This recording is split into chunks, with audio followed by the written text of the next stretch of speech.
Hello, good morning. আজকে হচ্ছে self improvement চ্যালেঞ্জের ডে 2। বাট ভিডিওটা এইভাবে স্টার্ট করার রিজন হচ্ছে আমাদের লোকালিটিতে আজকে একটা ফেস্টিভ্যাল আছে।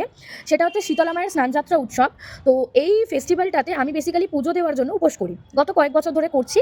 তো এখানে হচ্ছে ২ দিন ধরে অ্যাকচুয়ালি পুজোটা হয়। আর আজকে মেন পুজো। আজকে সারাদিন আমি উপোস করে থেকে, একেবারে নির্জলা উপোস করে থেকে রাত্রিবেলাতে একেবারে অঞ্জলি দিয়ে এসে তারপরে ডিনার করব। তো তার আগে আরও কিছু কাজ আছে।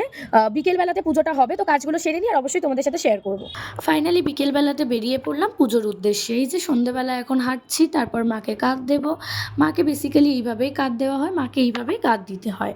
তারপরে এই যে এখন 9:30 বাজে, ফাইনালি আমার পুষ্পাঞ্জলি দেওয়া কমপ্লিট। এবার আমি চরণামৃত খেয়ে উপোস ভঙ্গ করবো। তারপরে এই যে বাড়িতে এসে একটু সেলফ কেয়ার, তো কিছুই না, মেকআপটা ভালো করে রিমুভ করে নিলাম ওয়াইপস দিয়ে। তারপরে একটু ফেসটা ওয়াশ করে নিলাম, এবার ডিনার করব। রাত্রেবেলা ডিনার করেছিলাম এটাই, তারপরে একটু নিজের কেয়ার করে এবার ঘুমোতে যাব। টাটা।